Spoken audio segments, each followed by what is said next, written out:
Good afternoon, everyone.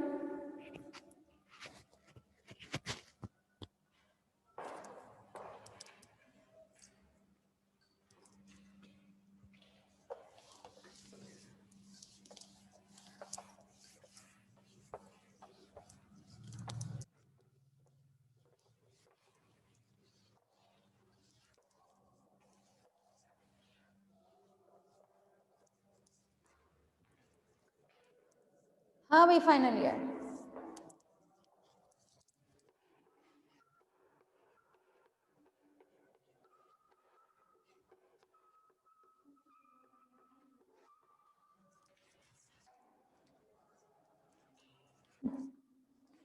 ठीक है ना? हाँ भाई, फाइनल ईयर। हम लोग कल बात कर रहे थे ब्रेंकियोस्टोमा के बारे में। ठीक है, ब्रेंकियोस्टोमा में भी हम लोगों का अब क्या चल रहा है, फीडिंग मैकेनिज्म। ठीक है, कल हम लोगों की एलिमेंट्री कैनाल के बारे में बात हो चुकी थी। आज हम बात करने वाले हैं इसकी फीडिंग मैकेनिज्म के बारे में। फीडिंग मैकेनिज्म से पहले कल आप लोगों ने शायद मिडगट डायवर्टिकुलम के बारे में इतना नहीं जाना था।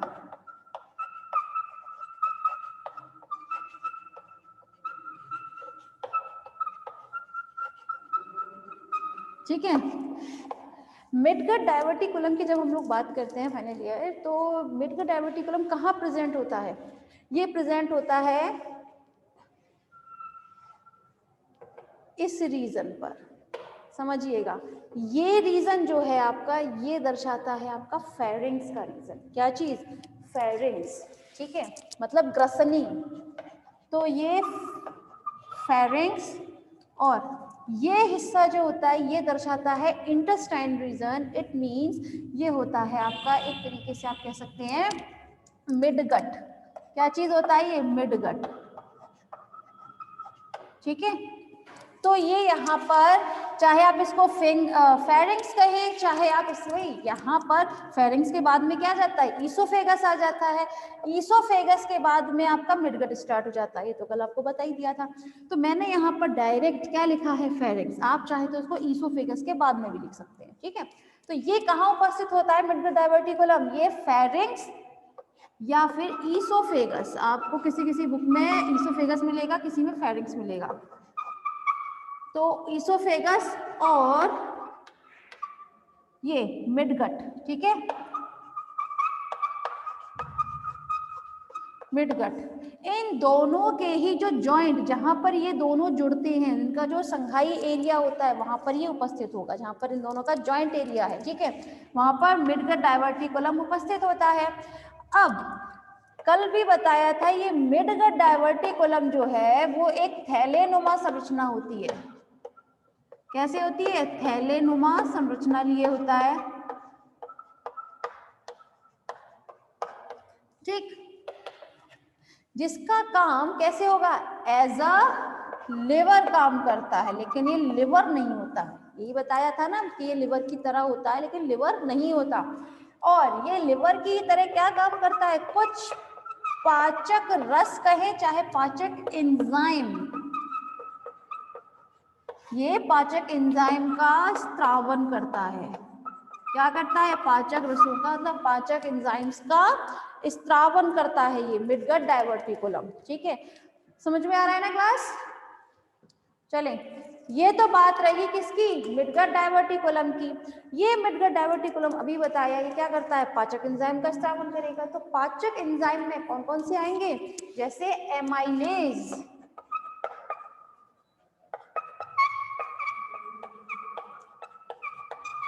एमाइलेज, लाइपेज,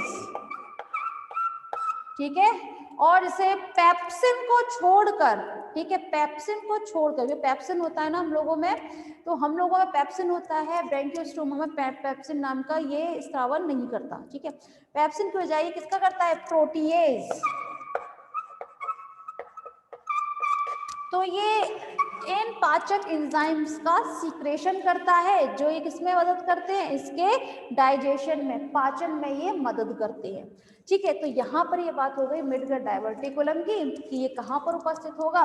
ये ईसोफेगस और मिडगट इन दोनों के बीच में उपस्थित होता है।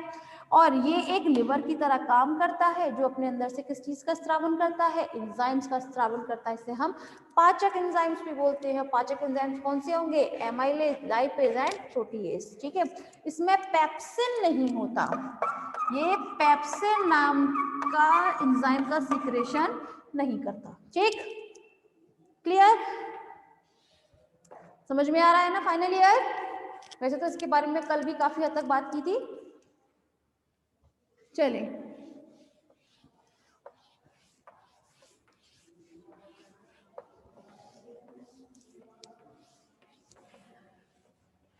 चले अब हम बात कर लेते हैं इसकी फीडिंग मैकेनिज्म के बारे में।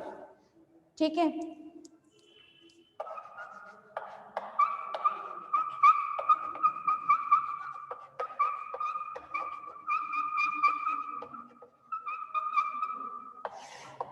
देखिए क्लास, पहली बात तो जब हमने डाइजेस्टिव सिस्टम स्टार्ट किया था ब्रैंकियोस्टोमा का, तो उसको हमने 3 भाग में विभाजित किया था। फर्स्ट एलिमेंट्री कैनाल, इसके बारे में हम लोगों ने कल बात की थी।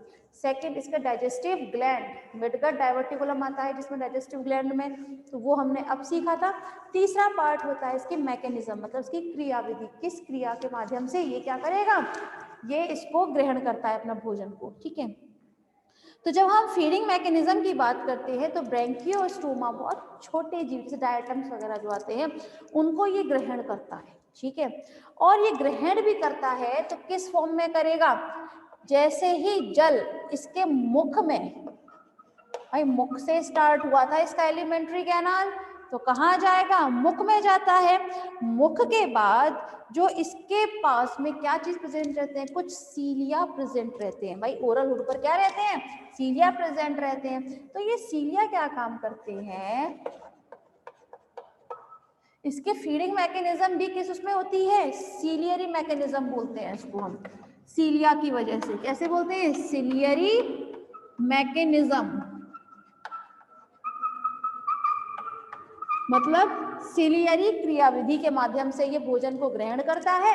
इसमें इससे पहले मुख में जाएगा, मुख के चारों तरफ सीलिया प्रेजेंट होते हैं, मतलब ओरल सिराई जिन्हें हम बोलते हैं, ओरल सिराई मौजूद होते हैं ना। ये ओरल सिराई एक्चुअली करते क्या है, ये काम करेंगे, जैसे सपोज कीजिए यहाँ पर क्या है, ये ओरल सिराई लगे हुए हैं। ठीक है, ये ओरल सिराई अपने में से बड़े साइज के पार्टिकल्स को, बड़े साइज के पार्टिकल से मतलब जो भोज्य पदार्थ है जो थोड़े से बड़े साइज में है, उन्हें अंदर प्रवेश करने से रोक देते हैं। ये क्या कर देते हैं, वो सिराई को कुछ इस टाइप संरचना बना लेते हैं, जिसकी वजह से जो छोटे पार्टिकल्स हैं वो तो उनको क्रॉस कर जाएंगे और ब्रैंकियोस्टोमा के माउथ रीजन को पहुंच जाएंगे, लेकिन कुछ जो बड़े साइज के जो होते हैं भोज्य पदार्थ उनको वो वहीं ओरल सिराई पर ही रोक देते हैं, लाइक दिस। ठीक है, अब ये मुख से जो यहाँ पे सीलिया प्रेजेंट है, ठीक है, तो उसमें क्या चीज प्रेजेंट रहते हैं, वीलम और फेरिंग्स। आप लोगों को याद हो तो भाई फेरिंग्स वगैरह चीज याद है। ठीक है,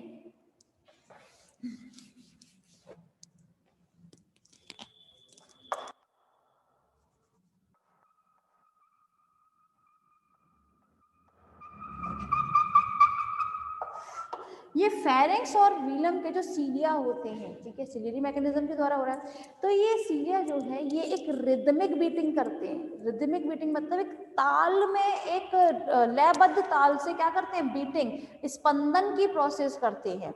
ठीक है, जिसे हम इंग्लिश में बोलते हैं रिदमिक बीटिंग। ठीक है, तो ये रिदमिक बीटिंग के द्वारा क्या करेंगे, ये भोज्य पदार्थ जो है इसके मुख में प्रवेश कर जाते हैं। इसकी वजह से क्या होगा, सिर्फ और सिर्फ बड़े ही साइज के जो होंगे वो ही अंदर जा पाते हैं। इसके बाद में अगर आप लोगों को डायग्राम याद हो तो इस तरह से कुछ डायग्राम बनाया था। ठीक है,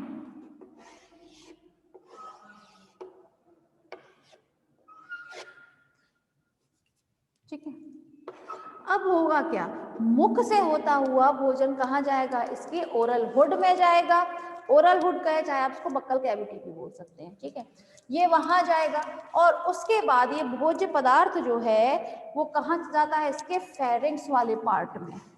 कहाँ जाता है, इसके फेरिंग्स वाले पार्ट में। कल भी बताया था फेरिंग्स के दो पार्ट होते हैं, pre branchial zone and branchial part. ठीक है, हम बात कर रहे हैं इसके ब्रैंकियल पार्ट की, जो इसका सबसे ज्यादा हिस्सा घेरता है ब्रैंकियोस्टोमा में। ठीक है, इस ब्रैंकियल पार्ट, भाई ये ब्रैंकियल पार्ट कहाँ उपस्थित होता है, पेरीफेरेंजियल वॉल में।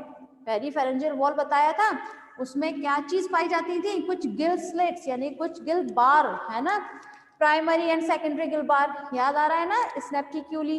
ये सब संरचनाएं कहाँ पाई जाती हैं, ये पाई जाती है आपकी पेरीफेरेंजियल वॉल में, जो फेरिंग्स की होती है। ठीक है, पेरीफेरेंजियल वॉल में तो प्रेजेंट होती हैं। अब ये जो भोज्य पदार्थ है ये प्रवेश करेगा आपके फेरिंग्स के रीजन में। फेरिंग्स में जो ये आपकी क्या प्रेजेंट होती हैं, गिल बार्स। ये गिलबार्स क्या करते हैं, ये गिलबार यहाँ पर इस भोज्य पदार्थ को थोड़े टाइम के लिए रोकते हैं। इसमें जो आपके सीलियाज प्रेजेंट रहते हैं, ठीक है, वो सब उस पर अपना थोड़ा सा वर्क करते हैं। अगर आप लोगों को याद हो तो प्राइमरी एंड सेकेंडरी कल बताए थे, लाइक दिस टाइप से संरचना बताई थी, यहाँ पे स्नेप्टिक्यूली के द्वारा जुड़े थे। तो यहाँ पर कुछ सीलिया बताए थे जिन्हें हम बोलते हैं फ्रंटल सीलिया, यही बताए थे, फ्रंटल सीलिया। तो ये भोज्य पदार्थ जो है प्राइमरी एंड सेकेंडरी, जैसे ही आप फेरिंग्स के रीजन में पहुंचते हैं तो उसमें जो आपके गिल बार्स प्रेजेंट हैं, गिल बार्स में ऊपर की तरफ जो सीलिया प्रेजेंट होते हैं जिन्हें हम बोलते हैं फ्रंटल सीलिया। ठीक है, ये फ्रंटल सीलिया बहुत जल्दी जल्दी बीटिंग की प्रोसेस करते हैं, जिसकी बदौलत क्या होता है, यहाँ पर जो भोज्य पदार्थ आ जाता है वो उन्हें ऊपर की तरफ ढकेल देते हैं। यहाँ पर जो भोज्य पदार्थ आ रहा है उसको क्या करेंगे, इसके सीलिया फटाफट से इसको ऊपर की तरफ ढकेल देंगे। ऊपर मतलब कुछ पोर्शन इसका ऊपर भी जाता है एट्रियम की तरफ, और कुछ पोर्शन इसका पीछे भी क्रॉस करेगा। ठीक है, तो यहाँ बात रही इसके फ्रंटल सीलिया के बारे में। फ्रंटल सीलिया ने क्या किया है, सिर्फ और सिर्फ बहुत जल्दी जल्दी बीटिंग की प्रोसेस करके यहाँ का जो भोज्य पदार्थ था उसको ऊपर की तरफ और कुछ पीछे की तरफ उसको शिफ्ट किया भोज्य पदार्थ को। यहाँ पर उपस्थित होती है एंडोस्टाइल, बताई थी एंडोस्टाइल। ये एंडोस्टाइल जो होती है क्लास, ये क्या करती है, एक म्यूकस का स्त्रावन करती है। क्या करती है, एक म्यूकस का स्त्रावन करती है। म्यूकस में अगर हम एंडोस्टाइल की बात करते हैं तो कल बताया था इसमें एक एट्रियम एपिथेलियल होती है ना, एट्रियम एपिथेलियम बताया था ना, जो उसको 3 जगह से कवर करती थी, ऊपर का पृष्ठ भाग पर एट्रियम प्रेजेंट नहीं होती है। तो ये जो म्यूकस का स्त्रावन करती है यहाँ पर, तो वो म्यूकस किसमें मिल जाएगा, यहाँ पर जो भोज्य पदार्थ होंगे। ठीक है, भोज्य पदार्थों में क्या मिल गया है आपका, म्यूकस मिल चुका है। अब जो म्यूकस मिला हुआ जो भाग है उसको बहुत अच्छे से यहाँ पर क्या किया जाता है, बहुत अच्छे से मिलाया जाता है। मिलाने के बाद यहाँ के जो प्राइमरी एंड सेकेंडरी गिलबार में जो सीलिया है वो क्या करेंगे, उसको पीछे की ओर ढकेलेंगे। ठीक है, यहाँ पर उपस्थित होता है आपका क्या, मिडगट डायवर्टिकुलम। क्या उपस्थित होता है, मिडगट डायवर्टिकुलम। ठीक, तो मिडगट डायवर्टिकुलम क्या करेगा, वो यहाँ पर भोज्य पदार्थों में पाचक एंजाइम्स का स्रावन करेगा वो। ठीक है, जैसे ही मिडगट डायवर्टिकुलम यहाँ पर आए हुए भोज्य पदार्थों को क्या देगा, एंजाइम्स देता है, तो वहां पर उसका क्या हो जाएगा, एंजाइम्स की वजह से उनका पाचन होना स्टार्ट होता है। पाचन होने के बाद ये कहाँ जाता है, इसके मिडगट में, मिडगट में ही तो जाएगा। ठीक है, तो मिडगट के बाद अब थोड़ा टाइम के लिए रुकिएगा क्लास, यहां तक समझ में आया। मिडगट के बाद की प्रोसेस बाद में बताते हैं, पहले बताइए यहां तक क्लियर है या रिपीट कराना है। देखें क्लास, एक बार समझिएगा, यहां हम बात कर रहे हैं फीडिंग मैकेनिज्म के बारे में।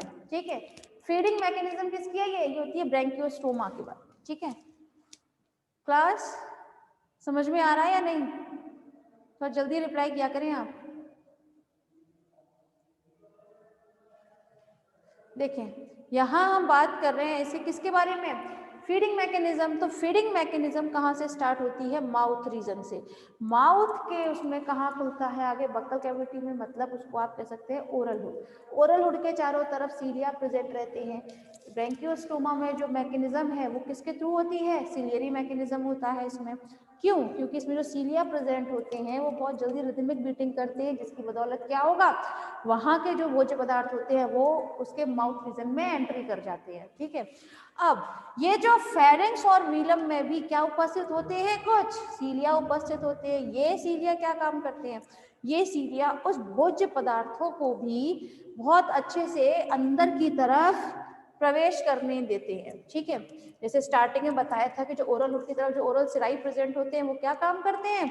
वो उसको जो बड़े साइज के भोज्य पदार्थ होते हैं उनको बाहर रोक लेते हैं। ठीक है, सेकंड ईयर जवाब नहीं आया बेटा अभी तक?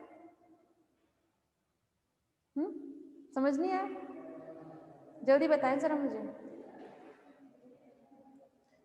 देखें,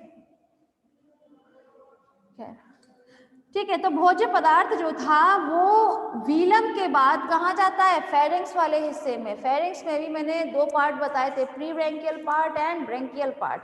हम बात करेंगे यहाँ पर ब्रैंकियल पार्ट के बारे में। ब्रैंकियल पार्ट में क्या चीज उपस्थित होती है? कुछ स्नैप्टिक्यूली प्रेजेंट रहती हैं, गिल स्लिट्स प्रेजेंट रहती हैं, और साथ में यहाँ पर गिल बार्स उपस्थित होते हैं। प्राइमरी एंड सेकेंडरी गिल बार आ रहा है?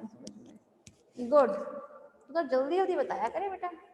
ठीक है, अब क्या होता है? यहाँ पर क्या चीज उपस्थित होती है? प्राइमरी एंड सेकेंडरी गिल बार। अब ये प्राइमरी और सेकेंडरी गिल बार जो होती हैं इनमें कुछ सीलिया उपस्थित होते हैं जो इसके ऊपर की तरफ उपस्थित होंगे। ठीक है, ये सीलिया जो होते हैं इन्हें हम क्या बोलते हैं? फ्रंटल सीलिया। ये फ्रंटल सीलिया क्या काम करती हैं? ये यहाँ पर आए हुए भोज्य पदार्थों को बहुत जल्दी जल्दी इस तरह ब्रीथिंग की प्रोसेस करते हैं, जिसकी बदौलत ये जो फ्रंटल सीलिया की वजह से भोज्य पदार्थ कुछ ऊपर की तरफ मतलब एट्रियम की तरफ जाएगा कुछ भाग, और कुछ भाग पीछे की तरफ जाएगा। अभी एट्रियम तक वाले रुकेंगे, अभी एट्रियम वाले भाग को ही बताएंगे। ठीक है, इसके पीछे क्या चीज उपस्थित होती है? भोज्य पदार्थ जब आगे जाएगा तो यहाँ पर उपस्थित होता है मिडगट डायवर्टिकुलम। अब ये मिडगट डायवर्टिकुलम एक तरीके से लिवर का काम करता है। लिवर मतलब ये एंजाइम्स का सीक्रेशन करेगा। ठीक है, एंजाइम्स का क्या करता है? ये स्रावन करता है। यहाँ पे कौन कौन से होंगे? Amylase, lipase, protease. ये एंजाइम्स इसमें क्या करेगा? भोज्य पदार्थों में मिला देगा। अब ये भोज्य पदार्थों में मिले हुए जो वो है आपका एंजाइम्स, वो प्रवेश करता है मिडगट में। कहाँ पर? मिडगट में, क्योंकि मिडगट डायवर्टिकुलम मिडगट और आपका ईसोफेरेंजियल पार्ट जो है उसमें बीच में उपस्थित होता है। ठीक है, तो चले फिर बात कर लेते हैं इसके आगे की भी।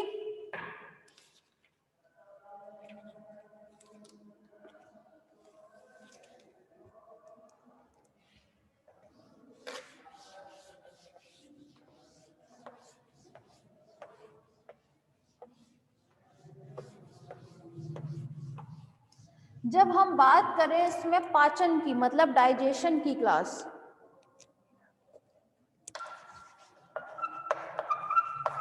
तो ब्रैंकियोस्टोमा में पाचन जो है वो इंट्रासेल्यूलर भी होता है एंड एक्स्ट्रा सेल्यूलर भी होता है। मतलब इसमें पाचन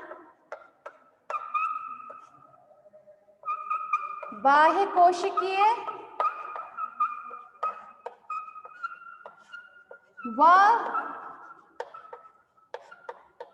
अंतःकोशिकीय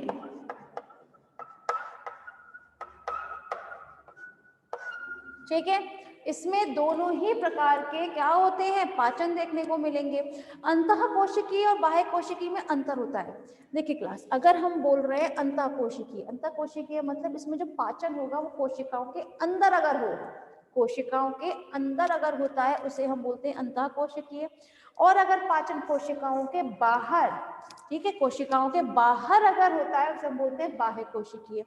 तो ब्रैंकियोस्टोमा में दोनों ही प्रकार के पाचन देखने को मिलते हैं। ठीक है, चलें, जब हम बात करें इसमें अंतःकोशिकीय के बारे में, ठीक है, तो अंतःकोशिकीय जो है वो जो हिंडगट होती है, इसकी पीछे की तरफ की जो हिंडगट होती है, यहाँ, ठीक है, इसमें अंतःकोशिकीय अगर पाचन की बात कर रहे हैं तो ये पीछे की तरफ जो हाइंडगट उपस्थित होती है, हाइंडगट की एपिथेलियल कोशिकाओं में, एपिथेलियल कोशिकाओं में इसका पाचन होता है। ठीक है, अगर हम बात कर रहे हैं किसकी, अंतःकोशिकीय की अगर हम बात कर रहे हैं तो ठीक है। तो चले अब हम बात कर लेते हैं थोड़ा सा इसके पाचन के बारे में। तो हमारा जो भोज्य पदार्थ था कहाँ तक पहुंच गया था, मिडगट तक पहुंच गया था। ठीक है, तो जनरली अगर जब हम ब्रैंकियोस्टोमा की बात करते हैं तो उसमें पाचन जो है वो कहाँ तक होता है, वो होता है मेनली अगर हम बात करें सबसे ज्यादा पाचन जो है वो मिडगट में ही होता है। कहाँ पर होता है, मिडगट में होता है। ठीक है, मिडगट के बाद जब यहाँ पे पाचन हो रहा है, क्योंकि मिडगट से पहले क्या चीज मिल चुकी होगी, इसमें एंजाइम्स मिल चुके हैं, है ना। जो भाई मिडगट से पहले क्या उपस्थित था आपका, मिडगट डायवर्टिकुलम। तो उस डायवर्टिकुलम ने क्या काम किया था, पाचक एंजाइम्स का स्त्रावन किया था। तो जब स्त्रावन हो चुका है, भोज्य पदार्थ आगे मिडगट में पहुंच गए हैं, इट मींस ब्रैंकियोस्टोमा में सबसे ज्यादा पाचन कहाँ देखने को मिलेगा, मिडगट में मिलेगा। मिडगट में अगर आप लोगों को कल याद हो तो कुछ इस टाइप संरचना बनाई थी, कुछ यहाँ पर कुछ पाउचेस बनाए थे जिन्हें बताया गया था this is a ciliary pouches, है ना। तो जो सिलियरी पाउचेस होते हैं इनका फंक्शन क्या होता है, ये यहाँ पर आए हुए भोज्य पदार्थों को, उसमें भाई भोज्य पदार्थ भी है, अगर मिडगट में जो भोज्य पदार्थ आए हैं वो कैसे हैं, उसमें म्यूकस मिला हुआ है, म्यूकस मिला हुआ है, और इस म्यूकस का स्त्रावन किसने किया था, एंडोस्टाइल ने किया था। ठीक है, तो यहाँ पर जो भोज्य पदार्थ है उसमें म्यूकस मिला हुआ है। अब ये जो सिलियरी पाउचेस होते हैं ये यहाँ पर इस भोजन को अच्छे से मिलाते हैं मिडगट में। ठीक है, इसके पीछे की तरफ यहाँ पर कुछ संरचना बनाई थी लाइक दिस। ठीक है, जिसे कहा था ये होता है इलियोकॉलिक रिंग, यही बताई थी, इलियोकॉलिक रिंग उपस्थित होती है। अब ये इलियोकॉलिक रिंग में क्या पाए जाते हैं, यहाँ पर सीलिया पाए जाते हैं, है ना। ये सीलिया क्या काम करेंगे, ये सीलिया एक्चुअली यहाँ पर जो भोज्य पदार्थ है इसमें म्यूकस मिला हुआ है वो यहाँ पर तो खैर इनको छोटे छोटे भागों में तोड़ ही रहे हैं, लेकिन यहाँ के जो सीलिया होते हैं वो बहुत जल्दी जल्दी इस तरह से काम करते हैं और उनके भोज्य पदार्थों को जो जिसमें क्या मिला हुआ है, आपका म्यूकस मिला हुआ है, उनको अपने इस तरह टिप पर लेने के बाद उसको इस तरह अच्छे से हिलाते हैं। ठीक है, सीलिया पर इस तरह लेने के बाद भोज्य पदार्थों को खूब अच्छे से इस तरह से हिलाते हैं, खूब अच्छे से उसको मिला लेते हैं म्यूकस में, जिसकी वजह से क्या होता है, इसका जो भोज्य पदार्थ होता है वो छोटे छोटे भागों में टूट जाता है। ठीक है, पाचन तो हो ही रहा है, लेकिन यहाँ पर क्या हुआ, बहुत छोटे छोटे भागों में तोड़ दिया गया है। अब ये तोड़ने के बाद ये पीछे पहुंचता है किसमें, यहाँ बताया था हाइंडगट में। ठीक है, अब हाइंडगट में है तो जाहिर सी बात है हाइंडगट में टूटे हुए छोटे छोटे भागों में जो तोड़ा है इलियोकॉलिक रिंग ने वो भोज्य पदार्थ पहुंचा है हाइंडगट में। अब हाइंडगट में एक तो होता है यहाँ पर अवशोषण, क्या होता है अवशोषण, ज्यादा से ज्यादा अवशोषण वाला भाग जो है वो यहाँ ही होता है हाइंडगट में, इसी एरिया में आपको देखने को मिलेगा। अब होता क्या है, जब यहाँ पर अवशोषण हो रहा है, ठीक है, और हाइंडगट में यहाँ का मैंने बताया था यहाँ पर कौन सा पाचन होता है, अंतःकोशिकीय। अंतःकोशिकीय मतलब यहाँ पे जो सेल्स उपस्थित होती है एपिथेलियल कोशिकाएं वो यहाँ पर क्या करेंगी, पाचन का काम करेंगी। ठीक है, और पाचन के काम में भी यहाँ पर अगर हम एट्रियम की बात करते हैं, अगर कोई गलती से भी भोज्य पदार्थ आ रहा था भाई, ठीक है, तो अगर कोई भोज्य पदार्थ गलती से आपका एट्रियम की तरफ चला जाए, कहाँ चला जाए, एट्रियम की तरफ चला जाए, तो एट्रियम के स्तर में कुछ कोशिकाएं पाई जाती हैं जिन्हें हम बोलते हैं फैगोसाइटिक कोशिकाएं। क्या बोलते हैं,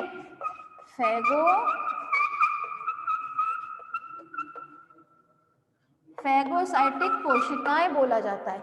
ये फैगोसाइटिक कोशिकाओं का मतलब क्या होता है, ये भक्षाणुनाशन की प्रक्रिया करते हैं। तो ये फैगोसाइटिक कोशिकाएं जो है कि कहाँ उपस्थित है, एट्रियम में उपस्थित है। कहाँ उपस्थित है, एट्रियम में। एट्रियम पता है ना कहाँ उपस्थित होता है, मैंने कहा था यहाँ पर कुछ भाग ऊपर की तरफ भी जाएगा, ठीक। तो जरा कंफ्यूज बिल्कुल नहीं होने की जरूरत है। जो फैगोसाइटिक सेल्स हैं ये उपस्थित हैं आपकी एट्रियम में, ठीक है। अब एट्रियम की फैगोसाइटिक सेल्स उन भोज्य पदार्थों को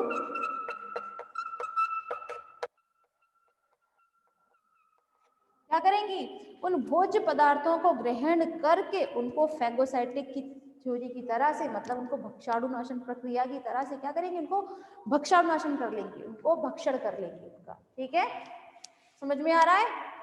उसके बाद ये हाइंड गट में जो अवशोषण हो चुका है भोज्य पदार्थ, वही हाइंड गट तक आते आते क्या हो जाता है, भोज्य पदार्थ का पूरी तरह से क्या हो जाता है, पाचन हो चुका होता है, ठीक है।